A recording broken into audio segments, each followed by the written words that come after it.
यश प्रसादान्नगते कुतोऽपि ध्येयं स्तवन्तस्य यशस्श्रीसन्धं वन्दे गुरु श्रीचरणारविन्दम् अनर्पितचरिं चिरात् करुणयावतीर्णः खलु समर्पयितुमुन्नतोज्ज्वलरसा स्वभक्तिश्रिया हरिपुरटसुन्दरद्योतिकदम्बसन्दीपितः सदा हृदयकन्दरे स्फुरतु वशचिनन्दनः बर्हापीडाभिरामं मृगमदतिलकं कुण्डलाक्रान्तगरुडं कञ्जाक्षं कम्बुकण्ठं स्मितसुभगमुखं स्वाधरीन्यस्तवेणु श्यामं शान्तं त्रिभङ्गं रविकरवशनं भूषितं वैजयन्त्या वन्दे वृन्दावनस्थं युवतिशतव्रतं ब्रह्मगोपालवेशम् हा कृष्णकरुणा सिन्धु दीनबन्धु जगत्पते गोपेषु गोपिकान्त श्रीराधाकान्त नमस्तुते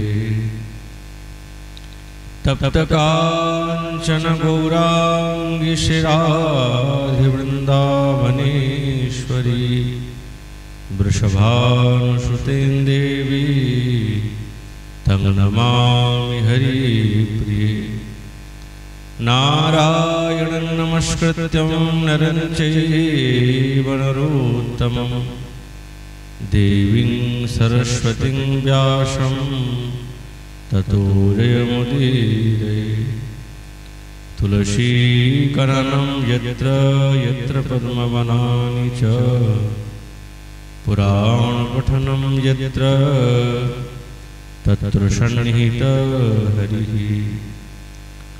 जय रूप सनातन भट्ट रघुनाथ श्रीजीव गोपाल भट्टदास रघुनाथ এই ছয় গোসাইয়ের করি চরণবন্দ যা হইতে বিঘ্ন নাশ অভীষ্ট পূরণ वंशाकल्पतरुभ्यश्च कृपा सिन्धुभैव च पतितानां पावनेभ्यो श्रीवैष्णवेभ्यो नमो नमः दुर्गमे पृथिवीन्धस्य स्खलत्पादगतिर्मुहुः स्वकृपाष्टिदानेन सन्तबलम्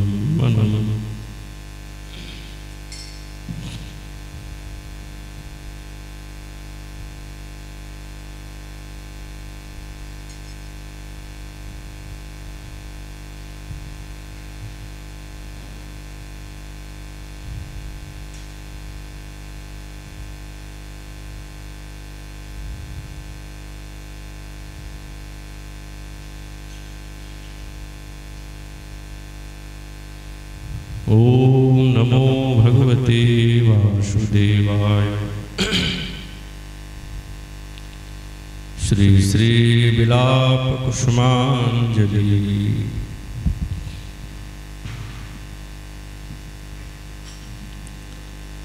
पानीयं चीनवस्त्रै शशिमुखी सनकैरम्य मृदरङ्गयष्ठै यदनादुत्सार्जमोदात् दिशि दिशि विचलत् नेत्रमीनाञ्चलायः श्रोणो रक्तं दुकूलं तदपरमतुलं चारुनीलं शिरोग्रा सर्वांगीषु प्रमोदात् पुलकित वपुषा किं मया ते प्रियोज्यम्।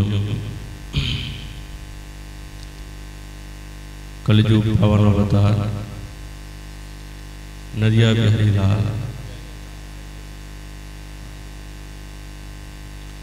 श्री कृष्ण चैतन्य महाप्रभु तार अंतरंग प्रिय पार्षद गौड़ी आचार्य वर्ज श्रीपाद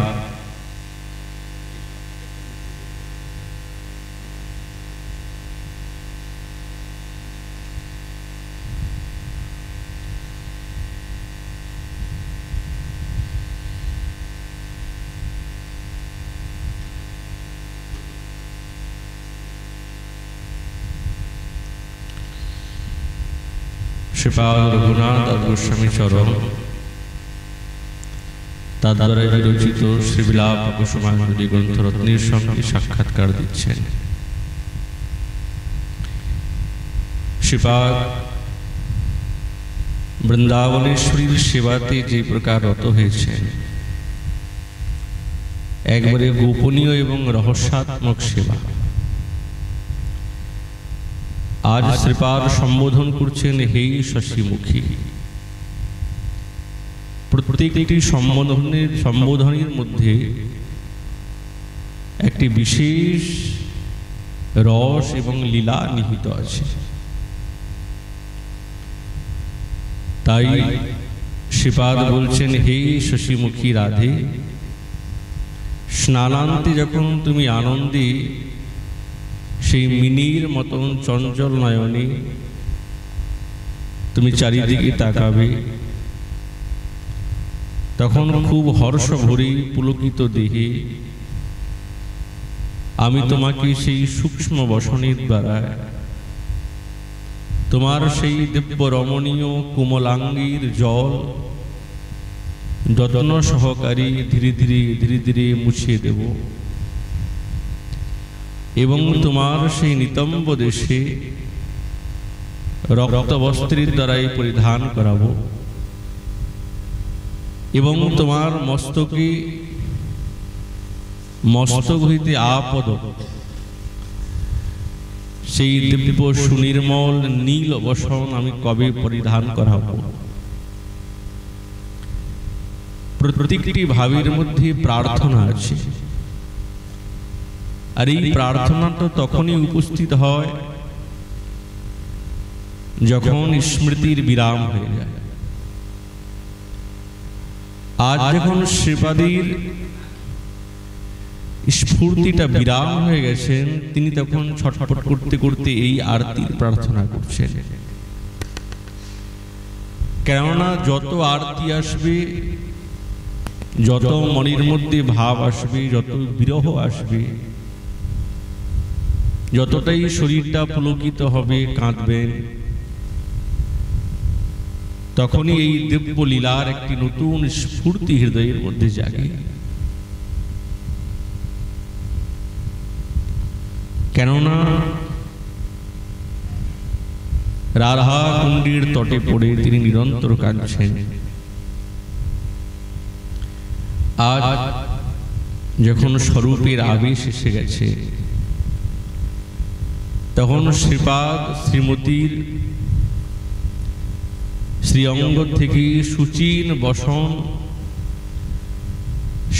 বসন বলতে একবারে এত কোমল, এত কমল।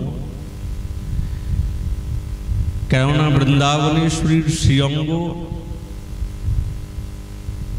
তার যে কোমলতা, শিরীষ পুষ্পের থেকেও এত কোমল তার শ্রীঅঙ্গ। তাহলে সেই শ্রীঅঙ্গের যে বিন্দু কণাকে তিনি মুছিয়ে দেবেন, তো সেই রকম বস্ত্র চাই। কঠিন বস্ত্রের দ্বারাই তো হবে না। ওই জন্য আমাদের আচার্যগণ বলছেন সুচিন বস্ত্র, একবারে খুব অতি কোমল বস্ত্রের দ্বারা তিনি বৃন্দাবনেশ্বরীর শ্রীঅঙ্গকে মুছিয়ে দিয়েছেন। লোভের বশ, লোভ তো আছে, কিন্তু এই লোভটা কেমন লোভ? ওই জন্য লোভের কারণে বলছেন পানীয়। পানীয় শব্দটা নিযুক্ত করেছেন। পানীয় শব্দ হচ্ছে পান যোগ্যকে পানীয় বলে, যেটি পান করা হয়। আমরা জানি কেবল জল পানীয়, যমুনার জল পানীয়, রাধাকুণ্ডীর জল পানীয়, বা আরো কিছু বস্তু পানীয় হতে পারে যেটি পানির যোগ্য। কিন্তু আজ শ্রীপাদ বলছেন পানীয় চীন বস্ত্রী শশীমুখী সনকই রম্য মৃদঙ্গ বষ্টই। ঠাকুরানীর শ্রী অঙ্গকে যে অভিষেক করা হয়েছে না, সুবাসিত জল গন্ধ বাষ্প দ্বারা, তো সেই জলটাও হচ্ছেন পানি।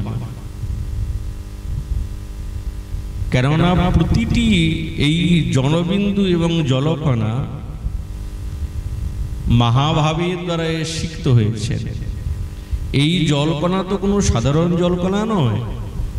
বৃন্দাবনেশ্বরী হচ্ছেন সাক্ষাৎ মাদনাক্ষ মহাভাব স্বরূপিণী। তাহলে তার অঙ্গে যেই জলকণা বিন্দু বিন্দু সেই অঙ্গে স্পর্শ হয়েছে, তাহলে সেই বিন্দু বিন্দু কণাগুলি, জলকণাগুলি, সেইগুলি তো মহাভাবের দ্বারা স্পর্শিত হয়ে গেছে। যেমন সাগরে যখন সমস্ত নদী মিলে যায় না, তখন সেই জলকেও সাগরই বলে। সেই রকম বৃন্দাবনেশ্বরী হচ্ছেন মহাভাব স্বরূপিণী। আবার সাধারণ মহাভাব স্বরূপিণী নয়, সাক্ষাৎ মাদন রসের দ্বারা তিনি পরিপূর্ণ মাদন, এমন তার মহাভাব। তাহলে এমন সেই ঠাকুরানীর শ্রী অঙ্গে যখন জলকণা বিন্দু স্পর্শ হয়ে গেছে না, তখন সেই জলবিন্দু জলবিন্দু না, তখন সেইটি হয়ে গেছে মহাভাবের দ্বারা অভিষিক্ত, স্পর্শিত। তাহলে তার কেমন অপূর্ব শোভা এবং তার কেমন অপূর্ব আস্বাদনীয় হবে। সেই জলবিন্দু, সেই জলকণা, সেই অভিষিক্ত জলেতে রাধা কিঙ্করীর লোভ জেগেছে যে এই জল ফেলানো যাবে না, এটি পানীয় আমার। তুলসী মঞ্জুরি তিনি সেই শুভ্র বস্ত্রখণ্ডের দ্বারা দিব্য আনন্দের সঙ্গে বৃন্দাবনেশ্বরীর শ্রী অঙ্গ সংলগ্ন করে এই জলবিন্দু সময় সবগুলি মুছিয়ে দিলেন। যেন মনে হচ্ছে কোন স্থির এই বিদ্যুৎ লতায় মুক্তা ফল গজিয়েছে। বৃন্দাবনেশ্বরী সাক্ষাৎ তপ্ত কাঞ্চন গৌরাঙ্গী। যেন মনে হচ্ছে কি যেন কোনো বিদ্যুতের ছটা, বিদ্যুৎ লতা, সেই লতার মধ্যে ছোট ছোট ছোট ছোট ছোট মুক্তা ফল বিন্দুগুলি, এই মুক্তা ফলগুলি এই ফলিত হয়েছে। আর শারদীয় শুভ্র মেঘ খণ্ড ধীরে ধীরে ধীরে ধীরে সেই মুক্তা ফলগুলিকে চয়ন করছে, এমন মনে হচ্ছে। শ্রী অঙ্গের জল যখন মুছানো হয়ে গেল, তখন আনন্দের সঙ্গে কিঙ্করী দেখছেন যে বৃন্দাবনেশ্বরী নয়নটা চঞ্চলা, মীন নয়না। যেরকম মীন তার নয়ন চঞ্চল থাকে, চারিদিকে তাকায়, সেরকম রাধা ঠাকুরানী তিনি চারিদিকে তাকাচ্ছেন। তখন মনে হচ্ছে এই তো মীন নয়না, চঞ্চল নয়নার তার শোভার সুষমা দর্শন করছেন কে? সাক্ষাৎ তুলসী মঞ্জুরি। এই নয়নের মাধুরী দর্শন করে সঙ্গে সঙ্গে সম্বোধন করলেন, হে শশীমুখী।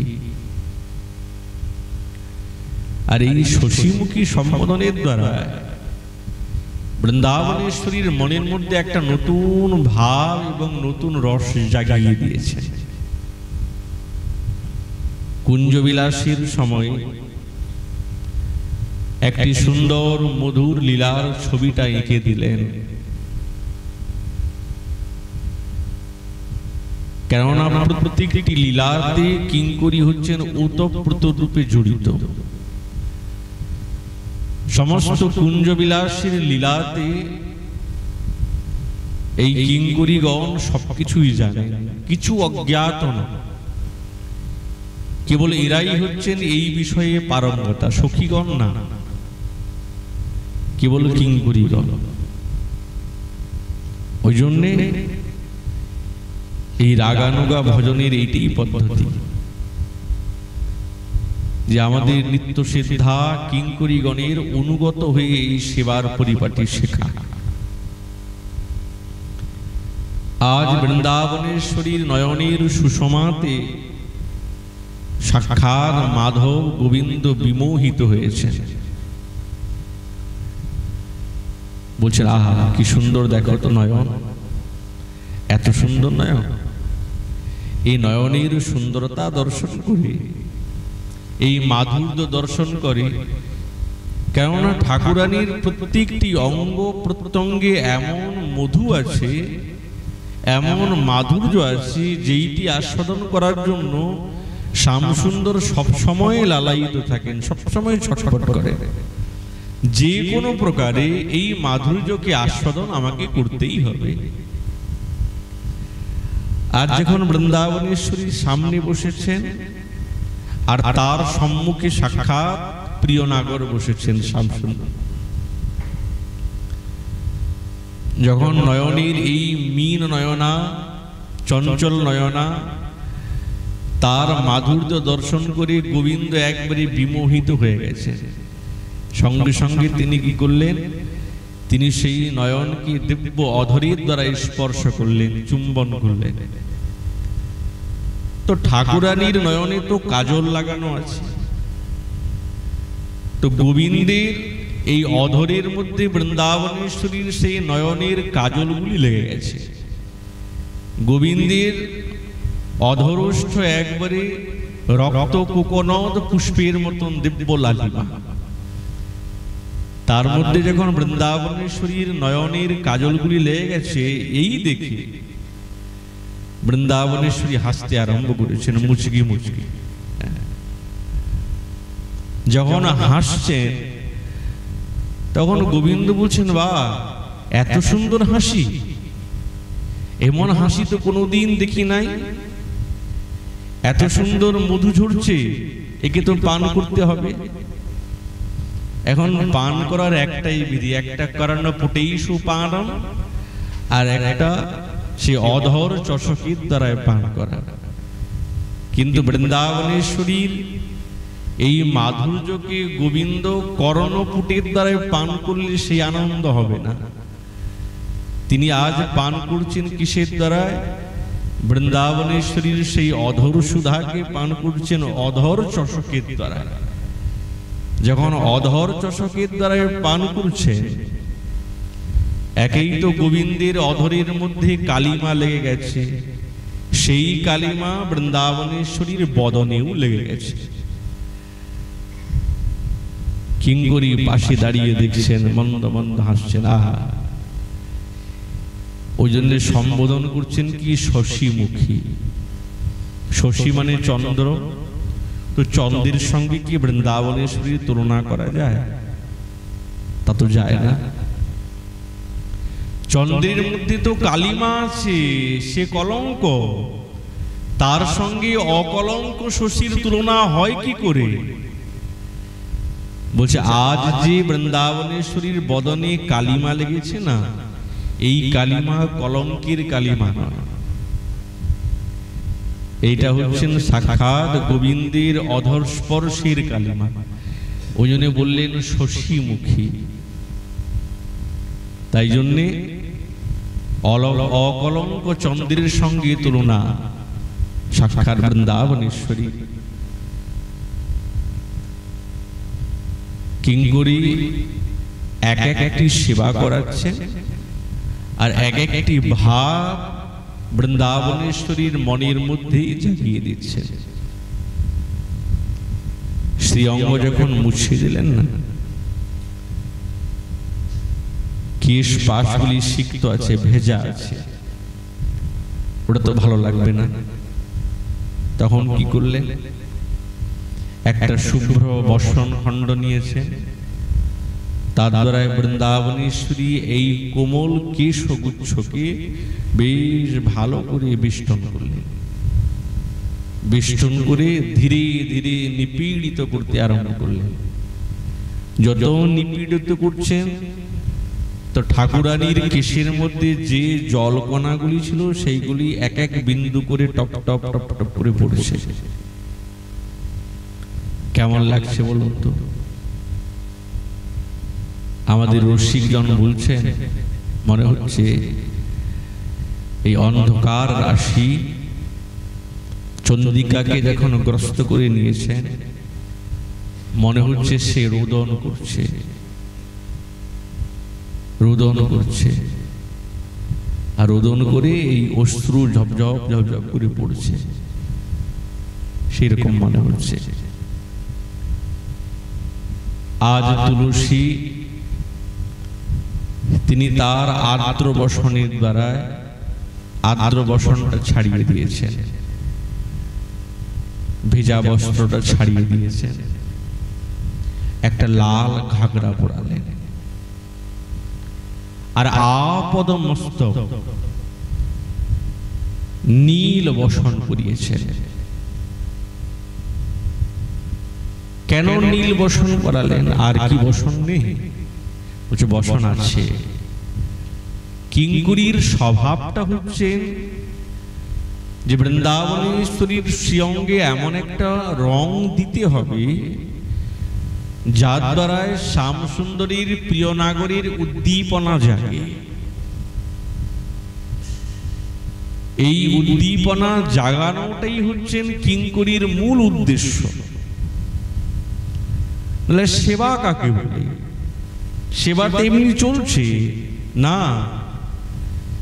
সেবা প্রত্যেকটি সেবার মধ্যে ঠাকুরানীর হৃদয়ের মধ্যে তার প্রিয় নাগরীর কথা এবং ভাবনা জাগিয়ে দেওয়া, তাতেই হচ্ছে সেবা। এটা কিঙ্করী শ্রেষ্ঠ রূপে পারে। ওই জন্য কেমন অপরূপ প্রাণ ঢালা সেবা করছে। প্রেমের বাইরে দাঁড়ালেই তো আর কিছু পাওয়া যাবে না। কিছু পাওয়া যাবে? কিছুই না। যা কিছু আছে সব এর ভিতরেই তো আছে। প্রেমময়ীকে বুঝতে গেলে প্রেমের মধ্যেই দাঁড়াতে হবে, তবেই তো প্রেমময়ীকে বোঝা যাবে। আজ তুলসী যে কিভাবে সেবা করছেন, সাধক এই সেবাটা দেখেই তো নিরন্তর সেটাকে শিক্ষা লাভ করবেন। কেমন ভাবে শৃঙ্গারটা করিয়ে দিচ্ছে, নীল শাড়ি, নীল চুড়ি, এইগুলি হচ্ছেন শ্যামসুন্দরীর উদ্দীপনা, উদ্দীপক। ওই জন্য স্মরণনিষ্ঠ সাধক সমস্ত চিন্তাকে দূর করে শুদ্ধ চিত্তের দ্বারা এই লীলাগুলিকে নিরন্তর স্মরণ করবে। তো স্মরণ করলে কি আমাদের বাস্তবিক ভাব জাগবে? বলছে হ্যাঁ, নিশ্চয়ই জাগবে। কেন জাগবে না?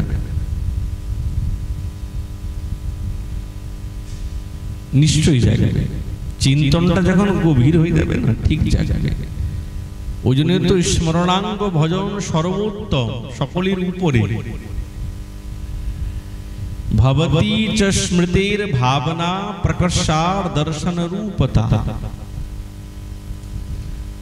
যখন স্মরণ করতে করতে করতে করতে করতে করতে জ্ঞানটা তখন প্রত্যক্ষ হয়ে যাবে। অপ্রত্যক্ষ নয়, একবারে প্রত্যক্ষ হয়ে যাবে।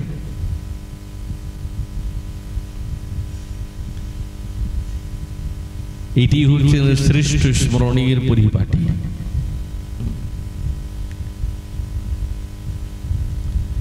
আজ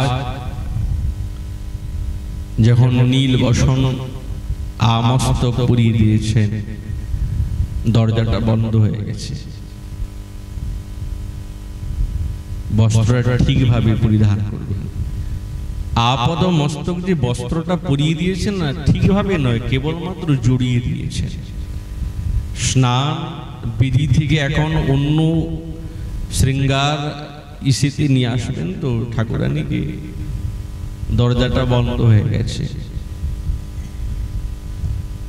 বস্ত্র পরিধানকালে বৃন্দাবনেশ্বরী চারিদিকে তাকাচ্ছে, চারিদিকে তাকাচ্ছে। কেন বুঝি ওই সুন্দর বুঝি এসেছে, কি বুঝি দেখে ফেলেছে, না কোথাও লুকিয়ে লুকিয়ে দেখছে? লজ্জাবতী কেন? শ্যামসুন্দর ওখানে থাকবেন কোথায়? শ্যামসুন্দর তো নাই। বলছে নাই, কিন্তু কিঙ্করী যে ওই নীল শাড়িটা পরিয়ে দিয়েছে না, ওই শাড়ি ওই বর্ণের দ্বারা শ্যামসুন্দরের উদ্দীপনা যাচ্ছে, বুঝি শ্যামসুন্দর আছে। এই বর্ণকে দেখে তাদাত্ম ভাব মনে করে তিনি মনে করছেন বুঝি শ্যামসুন্দর এসে গেছে। ওই জন্যে তিনি মনে করছেন কৃষ্ণময়ী কৃষ্ণ যার অন্তরে বাহিরে, যাহা যাহা নেত্র পড়ে তাহা কৃষ্ণ স্ফুরে। দরজাটা বন্ধ হোক না, তাতে কি হয়েছে? কিন্তু যেখানেই তার দৃষ্টি পড়ছে সেখানেই তো তিনি মনে করছেন বুঝি আমার প্রিয় নাগর এখানেই দাঁড়িয়ে আছে। এর মূল কারণ হচ্ছেন কিঙ্করী। এমন ভাবে শৃঙ্গার আলয়টাকে সাজিয়ে রেখেছেন, যেই দিকে তাকান সেই দিকে শ্যামসুন্দরের উদ্দীপনার সমস্ত পরিপাটি, সবকিছু পরিপাটি আছে। ওই জন্য তিনি ভয় পাচ্ছেন।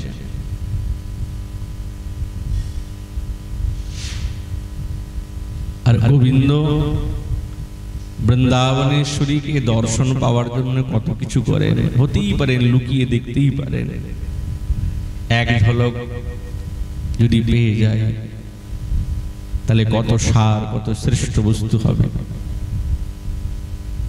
কত শ্রেষ্ঠ বস্তু হবে। স্বামীর উদ্দীপনে লজ্জাবতী লজ্জায় জড়সড় হয়েছেন আর বস্ত্র পরিধান করছেন। নিজ লজ্জা শ্যাম পট্ট ষাটি পরিধান। এরপরে যখনই ওড়নাটা দিতে যাবেন, কিঙ্করী যখন হাত বাড়িয়েছেন তুলসী মঞ্জরি, সঙ্গে সঙ্গে সামনে কিছুই পান নাই। তখন বিলাপ করতে আরম্ভ করেছেন।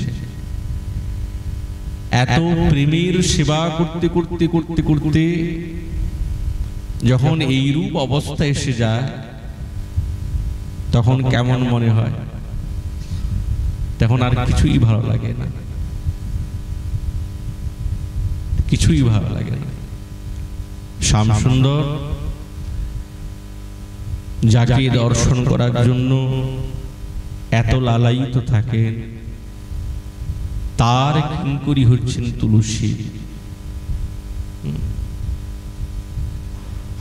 এটি তো কোনো সাধারণ রাজ্যের কথা না। গোবিন্দ এক ঝলক দর্শন করতে চান শ্রীমতী, তার রূপ তার গুণীতে এতই মুগ্ধা। গোবিন্দ যখন প্রথম দর্শন করেছেন না, প্রথম যখন নায়কের পূর্বরাগ দশাতে, তখন নিজের সখাকে বলছেন, কালীয় দমন দিন মাহ কালিন্দি কুল কদম্বক ছাহ কত শত ব্রজনবমালা পেখিলু জনুথির বিজুরি মালা তোহে কহু সুবল সাঙ্গতি, তব ধরি হাম না জানু দিবারাতি। তুহি ধনী মণি দুই চারি, তহি মনো মোহিনী এক নারী। সৌরহু মুঝুমনে পৈঠি, মনসিজ ঘুমে ঘুম নাহি দিঠি। অনুক্ষণ তহিক সমাধি, কো জানে কই ছন বিরহ ব্যাধি। দিনে দিনে ক্ষীণ ভিল দেহা, গোবিন্দ দাস কহ ওই ছে নবলিহা। ওই যে প্রথম যখন দর্শন করেছেন না, তখন থেকেই গোবিন্দের একবারে অস্থির হয়ে গেছে, একেবারে অস্থির।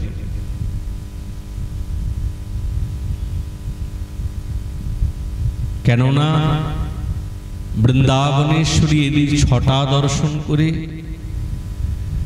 গোবিন্দের এইরকম অবস্থা হয়েছে, কিছুই ভালো লাগে না, কিছুই ভালো লাগে না। সেই কোবিধি আনিয়ে সুধা নিধি, থুইল রাধিকাতে। শুনিতে সে বাণী অবশ তখনই, মূর্ছি পড়ল হামে। কি আর বলিব আমি সে তিন আখর, কইল জর জর হইল অন্তরমানি। যার নাম শুনে গোবিন্দ যখন অস্থির হয়ে যায়, তাহলে রূপ দর্শন করে কি না কি হতে পারে। আজ বৃন্দাবনেশ্বরী জড় শুরু হয়েছেন, তাহলে গোবিন্দের অবস্থা কেমন হবে নাম শ্রবণ করে। সব কলিবর কাঁপি থর থর, ধরন না যায় চিত। কি করি কি করি বুঝিতে না পারি, শুনহ পরাণমিত। তাহি যে দেখিল অকথ্য কথন সেই, কহিতে উঠয়ে মনে রাগি। মহল ছাড়িয়ে আসি সঙ্গে সহচরী দাসী, কনক গাগরি লইয়া কাঁখে। ধনির রূপের ছটা, কোটি চাঁদ যিনি ঘটা। কত সুতা বরি ক্ষয়ে মুখে, স্বপন সম দেখি তারে। ছায়ার সমপুরে মোর অঙ্গে আভাসী বাসে। বৃন্দাবনেশ্বরীকে দর্শন তো করেছে, কিন্তু কি মনে করছেন? মনে হয় যে স্বপ্ন দেখছি, মনে হয় স্বপ্ন হবে। সাক্ষাৎ দর্শন করছেন না স্বপ্নেতি দর্শন করছেন, এইরকম দ্বন্দ্ব ভাব কেন এসেছেন? এই দ্বন্দ্ব ভাব আসার কারণ হচ্ছেন বৃন্দাবনেশ্বরীর রূপ, তার গুণ,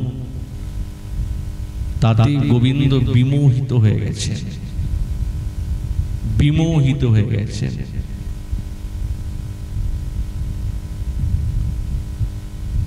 ওই জন্যে তার মতন কিছু নেই। বৃন্দাবনেশ্বরী রূপ ছটাতে গোবিন্দ মুগ্ধ। গোবিন্দ তিনি মান ভঞ্জনে বিদগ্ধ, তো বৃন্দাবনেশ্বরীর শ্রীচরণে সবসময় নত হয়ে থাকে। আর নত হওয়াই হচ্ছেন, এইটাই হচ্ছেন নায়কের নায়িকার প্রতি বশ্যতার ভাব। আমাদের আচার্যগণ বলছেন, যখন না বৃন্দাবনেশ্বরীর সেবা করতে গিয়ে শ্রীপাদ আর কিছু হাত বাড়িয়ে পাচ্ছেন না, তখন তিনি কাঁদছেন, ছটফট করছেন, কি হবে আমার, আর কবে সেবা পাবো, আর কি সেবা করতে পারবো না, আর কি সেবার যোগ্য আমার হবে না। হে বৃন্দাবনেশ্বরী, তুমি আমাকে কৃপা করো, যদি তোমার সেবাতে আমি যুক্ত হতে পারি। ছটফট করছেন, যত ছটফট করছেন তত মনের মধ্যে সেই ভাব জেগেছে।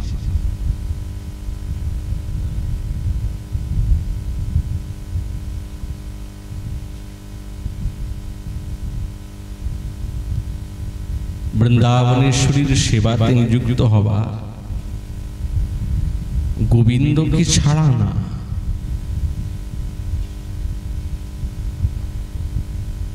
আজ যে শ্রীপাদ রাধানিষ্ঠ, তার মধ্যে গোবিন্দের প্রতি প্রেম লুকিয়ে আছে। যদি না লুকিয়ে থাকতো তাহলে কিন্তু বৃন্দাবনেশ্বরীর সেবাতে সেই আনন্দের পরিপাটি জাগত না। রাধানিষ্ঠ শব্দের অর্থ গোবিন্দকে আন্তরিক অপমান করে না, বাহ্যিক অবহেলা। বাহ্যিক অবহেলা থাকতে পারে কিন্তু আন্তরিক অবহেলা থাকবে না। না হলে শ্রীপাদ শ্রী বিশাখানন্দ দাবী স্তোত্রিতে বলতে পারেন যে কৃষ্ণ পুষ্টি করো মোদি সুধা সারাধিকাধরা সৌমাধুরী ত্বং সম্পাদি কৃষ্ণ পাদাম ভুজামৃতা। শ্রীপাদ বলছেন যার সুধা শারীর অপেক্ষাও মধুর এবং সুরম্ভিত এই অধর বৃন্দাবনেশ্বরী গোবিন্দের অতিশয় পুষ্টিকর, খুব পুষ্টিকর, সাধারণ নয়, অতিশয় পুষ্টিকর। শ্রীমতী বৃন্দাবনেশ্বরীর অধর কেবল গোবিন্দকে গোবিন্দের অতি স্বাদু বলে নয় আর অতি পুষ্টিকর বলে নয়, গোবিন্দের জীবাত্ম স্বরূপা হচ্ছেন এই অধর। জীবন প্রাণ ধারণ করার একমাত্র উপায়। আচ্ছা, এত শ্রেষ্ঠ বুঝে? হ্যাঁ, কৃষ্ণদাস কবিরাজ গোবিন্দ লীলামূর্তি বলছেন আনন্দ পূর্ণামৃত সত্য মূর্তি কৃষ্ণস্য জীবাত তয়াপ্ত কীর্তে এতাবতা বর্ণিত সন্মহিম্নো রাধাধরস্যান্যগুণৈকি মুক্তৈ। বৃন্দাবনেশ্বরীর যে অধরে আনন্দ এবং পূর্ণামৃত সত্য মূর্তি, অধরটা কি? এক হচ্ছেন আনন্দ আর দ্বিতীয় হচ্ছেন পূর্ণামৃত সত্য মূর্তি, খণ্ড নয়, পূর্ণামৃত। তার মানে গোবিন্দের জীবাত্ম, জীবনের একমাত্র উপায় রাধা ঠাকুরানীর অধর। তাহলে এই প্রকার যার বৃন্দাবনেশ্বরীর অধরের কীর্তি হতে পারে, কবিরাজ শ্রীপাদ বলছেন আর কি কিছু বলার থাকে? সাক্ষাৎ গোবিন্দের জীবাত্ম যেই অধর, এর থেকে আর কিসের গুণের ব্যাখ্যান করা যেতে পারে? আর তো কিছু করা যেতে পারে না। আর অন্য কোন গুণের প্রকাশ করা যায় না অধরের, এটাই সর্বোত্তম গুণ। আর কি বলছেন? সম্পাদি কৃষ্ণ পাদাম ভুজামৃতা। গোবিন্দের শ্রী চরণামৃত কি সর্বোত্তম মাধুর্যের বিকাশ?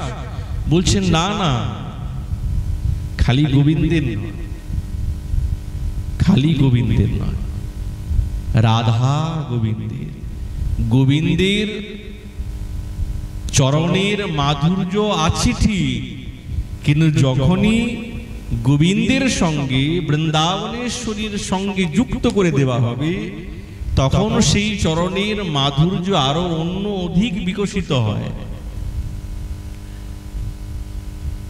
সাক্ষাৎ ঠাকুরানী নিজেই বলেছেন, ওহে বধূ তোমার গরবে গরবিনী হাম রূপসী তোমার রূপে। তাহলে একলা গোবিন্দ নয়, সঙ্গে সাক্ষাৎ বৃন্দাবনেশ্বরী আছেন, তবেই তো আনন্দ আছে। কিঙ্করী রাধা নিষ্ঠা হতেই পারে, আর ওটা তো দরকারি। কিন্তু যখন যুগলীর সেবাতে নিযুক্ত থাকেন, তখন তো একবারে ঝরে ঝরে রসকে আস্বাদন করেন তারা। কেবল মাধুরী সম্পাদকই নয়, বৃন্দাবনেশ্বরী সর্বস্বী হচ্ছেন সাক্ষাৎ গোবিন্দ। ঠাকুরানীর সর্বস্ব গোবিন্দ, আর গোবিন্দের সর্বস্ব বৃন্দাবনেশ্বরী শ্রীমতী। পরস্পর পরস্পরের জন্য সর্বস্ব, আলাদা না। ওই জন্যে আমাদের পদকর্তাগণ রসিকগণ বলছেন না, হাতক দর্পণ মাথক ফুল, নয়নক অঞ্জন মুখক তাম্বুল, হৃদয়ক মৃদমগ মৃগমদ গীমক হার, দেহক সরবশ গেহক সার, পাখিকে পাখ মীনক পানি, জীবক জীবন হাম তুহু জানি, তুহু কৈশে মাধব কহ তুমি মোয়ে, বিদ্যাপতি কহ দুহু দুহু হয়ে। তাহলে কেউ কারোর থেকে আলাদা না। সাক্ষাৎ রাধা নামী সাক্ষাৎ গোবিন্দকে মাধবকে প্রকাশ করে, আর মাধবীর নামেতেই রাধা রানীকেই বিখ্যাত করে। ওই জন্য বলেন না রাধা মাধব। তাহলে রাধা নামের দ্বারাই মাধবকে বিখ্যাত করেছেন।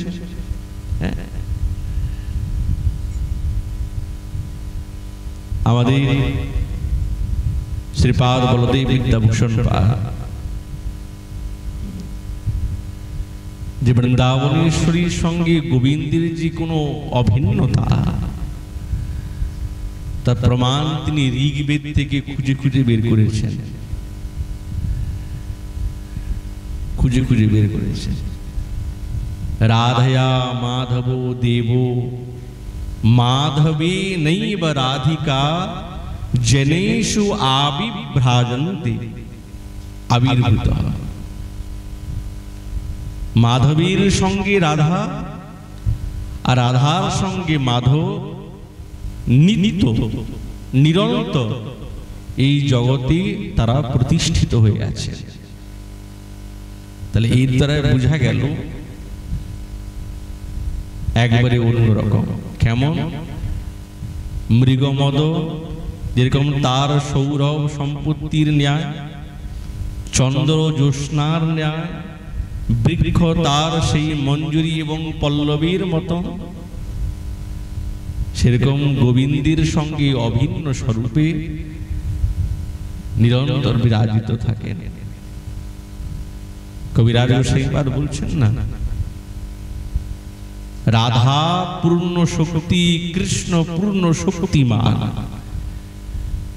কবিরাজ গোসাইপাদ তার চৈতন্য চৈতামৃত গ্রন্থের মধ্যে যে সমস্ত কথাগুলি বলছেন, এই কথাগুলি এক কোনো গ্রন্থের থেকে নয়, কোনো একটা গ্রন্থের থেকে নয়, এই বহু গ্রন্থ গবেষণা করে তার থেকে সারাংশ বের করে আর সহজভাবে বুঝিয়ে দিয়েছেন যে রাধা পূর্ণ শক্তি, কৃষ্ণ পূর্ণ শক্তিমান, দুই বস্তু ভেদ নাহি শাস্ত্র প্রমাণ।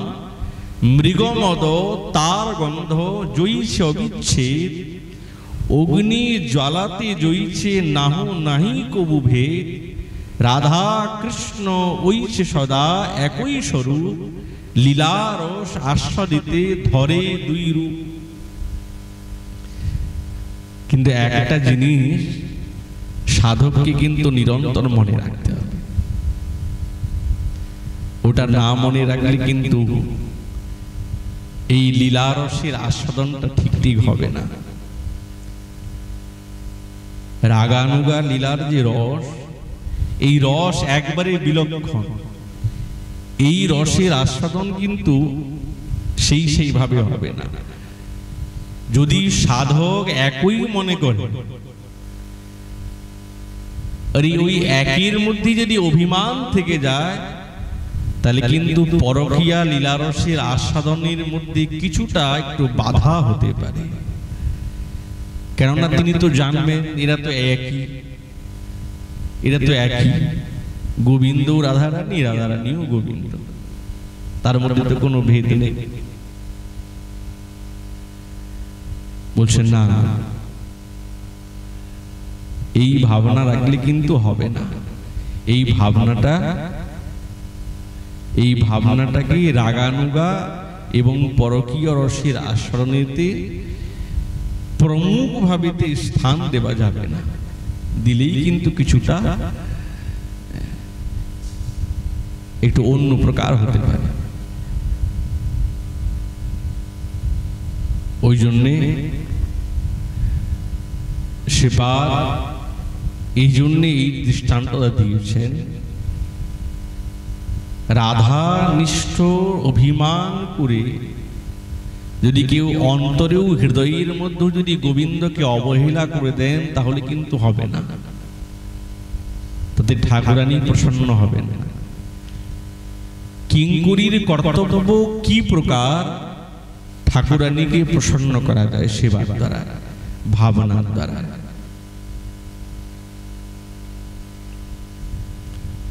আজ সুধা বিনিন্দিত তার উত্তম অধর, অতি সুবাসিত আর কৃষ্ণ পুষ্টিক, কানুর চরণামৃতে শ্রীমতী রাধা মাধুর্য সম্পাদিত হয় চমৎকার। নিজ নাম যুক্ত করি মাধবীর সনে, শ্রী রাধা মাধব নাম বিখ্যাত ভুবনে।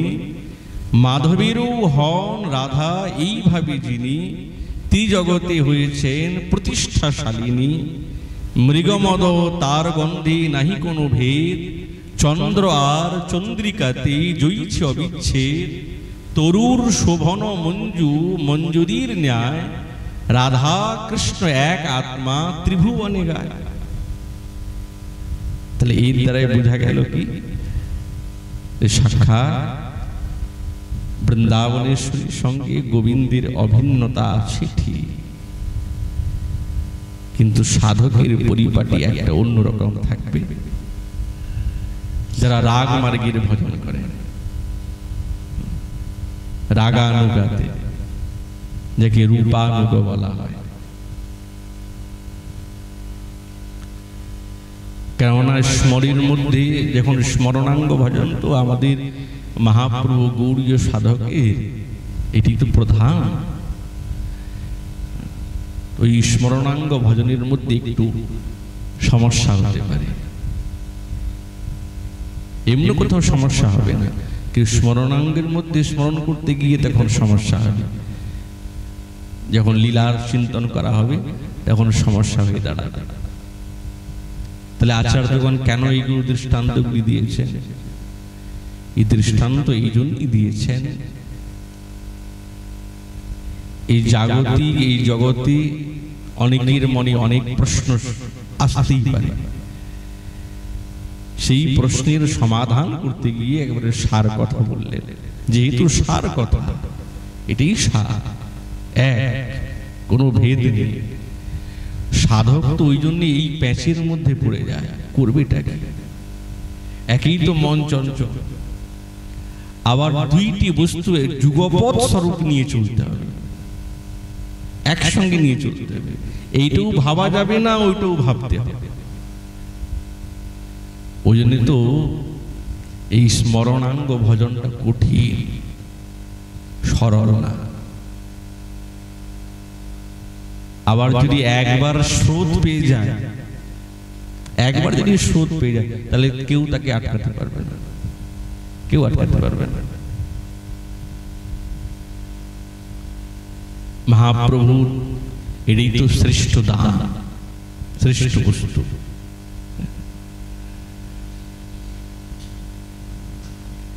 স্বরূপের আবেশে নিজেকে সেই সেবাতে নিযুক্ত করে রাখা, অভিষ্টির চরণ থেকে মনটা যাতে না সরে যায় সেই চেষ্টা করা। মায়ার একবার সংশ্রয় যদি হয়ে যায় তাহলে তো আর লাগবে না, আর লাগতে পারবে না। ওই জন্য দৃঢ়তা বলতে এটাই তো প্রেমের পরিভাষা। প্রেম কাকে বলে? দৃঢ়তা। ঠাকুরানীর প্রতি, তার সেবার প্রতি প্রেম, সেই প্রেমটা কেমন থাকবে? দৃঢ়তা। যেখানেই দৃঢ়তা আছে সেখানেই প্রেম আছে, সরবে না, নড়বে না। শ্রী রূপ গোস্বামী পাদ ভক্তিরসামৃত সিন্ধুতে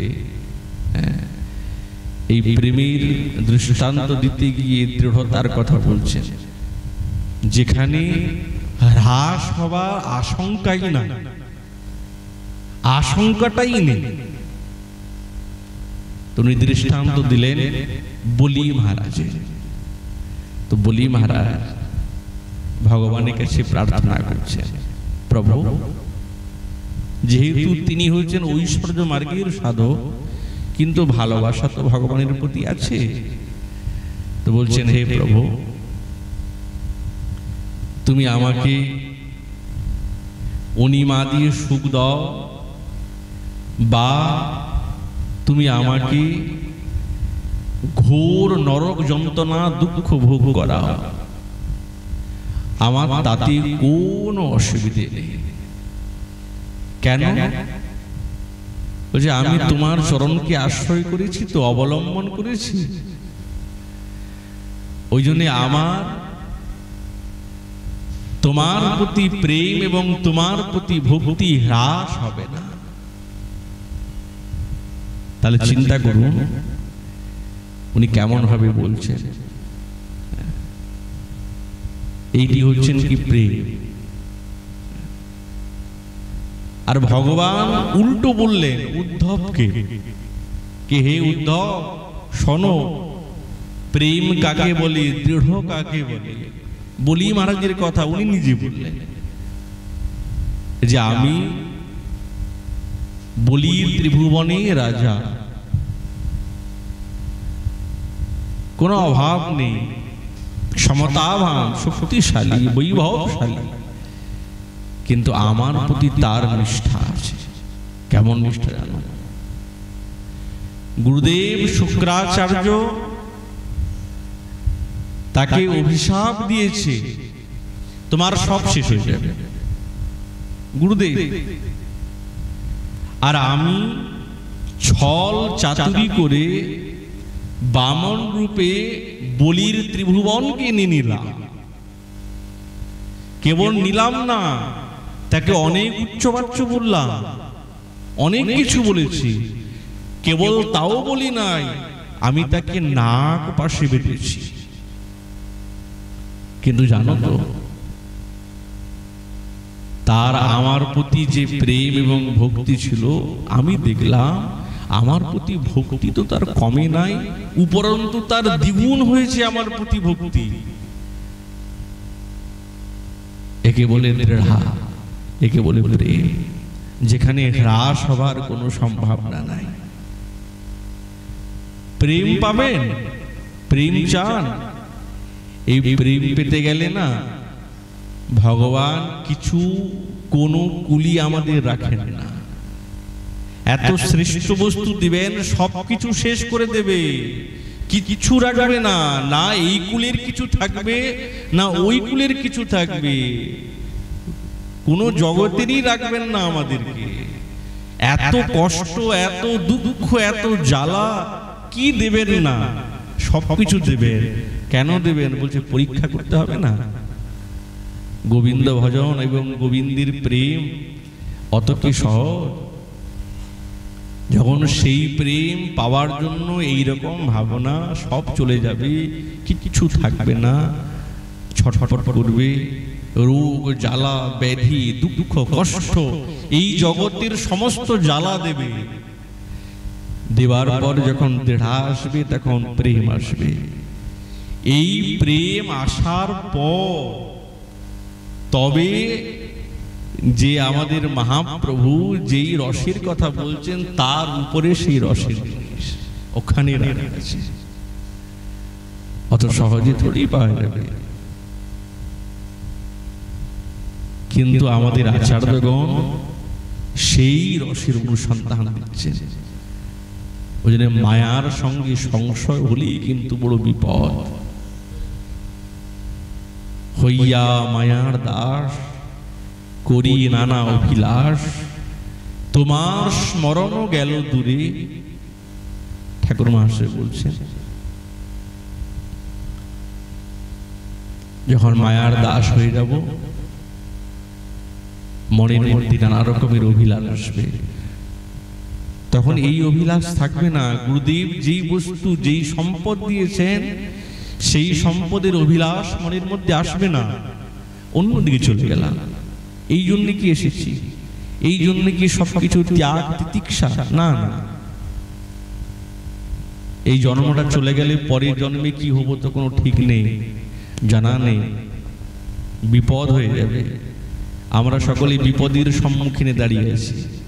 ওখানে বলছে হইয়া মায়ার দাস করি নানা অভিলাষ, তোমার স্মরণ গেল দুলে। কোন স্মরণ? এই লীলা চিন্তন। শ্রীকুণ্ডে থেকে ব্রজধামে থেকে যে রাধা গোবিন্দে এই লীলা স্মরণ না করতে পারলাম, লীলা স্মরণ যদি মন না লাগাতে পারলাম, তাহলে কি হলো? তাহলে কি লাভ হলো? লাভ তো কিছুই হয় না। বুঝতে হবে তাহলে বিপদ আমার সামনে দাঁড়িয়ে আছে। মহাজনগণ রাগ ভক্তির সাধকগণকে আবেশের প্রতি তীব্র অভিনিবেশের কথা বলছে। তীব্র অভিনিবেশ চাই। রাগের ভজন পর কহিয়েবে অভিমত, লোক বেদ সার এই বাণী সখীর অনুগা হইয়া, ব্রজে সিদ্ধ দেহ পাইয়া এইভাবে জুড়াবে পরাণে। কত সার কথা ঠাকুর মহাশয়। সখীর অনুগা হইয়া ব্রজে সিদ্ধ দেহ পাইয়া এইভাবে জুড়াবে পরাণে। গৌরীয় সাধকের এই প্রাণে এই হৃদয়ের মধ্যে যে আগুনটা লেগে আছে, এই আগুন তবেই নেভাবে যখন আমাদের মনটা ওই রাজ্যে লেগে যাবে।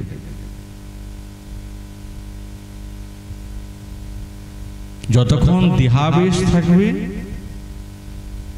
ততক্ষণ কিন্তু এই রসের অভিনিবেশ জাগবে না। আমাদের জীব গোসাই পার্শ্বে জীব গোসাই বলছেন দেহাবেশ দেহাবেশে থাকবে না।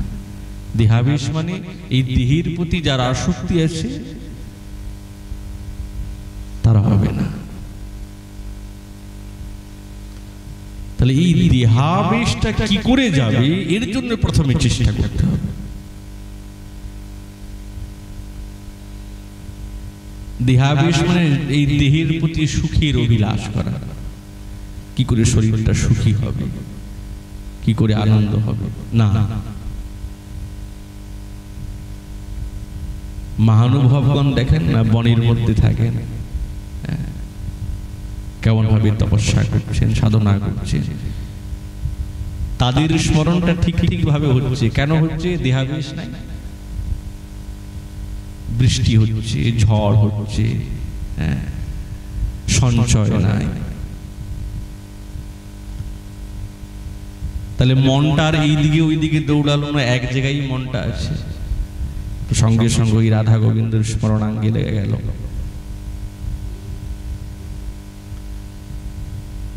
শ্রীপাদ সনাতন গোস্বামী পাদ তিনি তো বিজ্ঞ শিরোমণি, মহাপ্রভু যার বিদ্বত্তার কথা বলেছেন, সেই সনাতন গোস্বামী বা মহাপ্রভুর কাছে যখন প্রশ্ন করলেন, কে আমি, কেনে আমায় জারি তাপত্রয়, ইহা নাহি জানি আমি কেমনে হিত হয়, সাধ্য সাধন তত পুছিতে না জানি, কৃপা করি সব তত কহত আপনি। প্রভুকে জিজ্ঞাসা করলেন, কি করতে হবে আমাকে? মহাপ্রভু সরল সহজ হয়ে বলে দিলেন, জীবের স্বরূপ হয় কৃষ্ণের নিত্য দাস, কৃষ্ণের তটস্থা শক্তি ভিদাভিদ প্রকাশ, কৃষ্ণ নিত্য দাস জীব ইহা ভুলি গেল, সেই দোষে মায়া তার গলায় বাঁধিল, তাহি কৃষ্ণ ভজি করে গুরু সেবন, মায়া জাল ছুটে পায় কৃষ্ণের চরণ।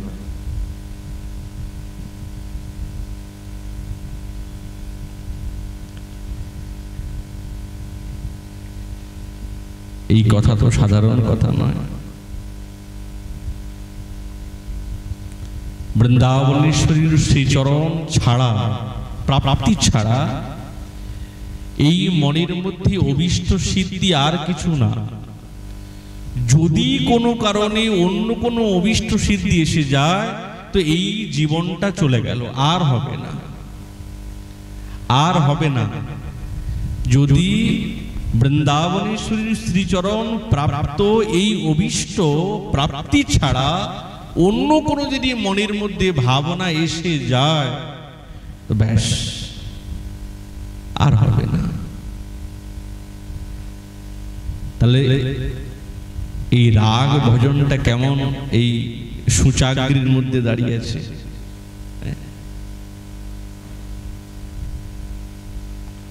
ভজামি রাধা অরবিন্দ নিত্রাং, স্মরামি রাধাং মধুরাম স্মিতার্ষম, বদামি রাধাম করুণা ভরাদ্রাম, ততো মমান্যাস্তি গতির্ন কাপি। শ্রীপাদ রঘুনাথ দাস কৃষ্ণ বলছেন, আমি অরবিন্দ নেত্রাম রাধাং ভজামি, আমি সাক্ষাৎ অরবিন্দ নেত্র স্বরূপা শ্রী বৃন্দাবনেশ্বরীকে ভজন করতে চাই। আমি সেই মধুর স্মিত আশ্যাম, মন্দ মন্দ মুচুকি মুচুকি হাসি যুক্ত এমন বৃন্দাবনেশ্বরীর মুখকমলকে আমি কি করতে চাই? স্মরামি, আমি চিন্তন করতে চাই। আর কি করতে চাই? করুণা ভরাদ্রাম, আমি করুণা ভরির সঙ্গে আর্দ্র হয়ে বৃন্দাবনেশ্বরীর নামকে বদামি, আমি বলতে চাই। আর আমার মনের মধ্যে না বৃন্দাবনেশ্বরী ছাড়া আর কোনো গতি নেই, গতি না কাপি।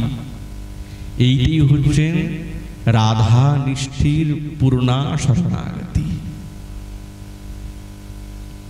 এই শরণাগতিটাই আমাদেরকে প্রাপ্ত করতে হবে, তবেই তো হবে। শ্রীপাদ যখন তার হাত বাড়িয়েছেন সেবা করতে করতে, রাধা নিষ্ঠা তো আর অরুণী হাতে পাচ্ছেন না, তখন কাঁদছেন, ছটফট করছেন, সেবা প্রাপ্তি করার জন্য ছটফট করছেন, বিলাপ করছেন। সেই বিলাপটাই তো তিনি বর্ণনা করছেন। নিরন্তর একের পর এক ক্রমানুসারে। এই বলে আমাদের ভাগ বুদ্ধি কথা এখানে বিশ্রাম। মহাপুর কৃপালে আগামীকাল আবার এই বিষয় আলোচনা হবে।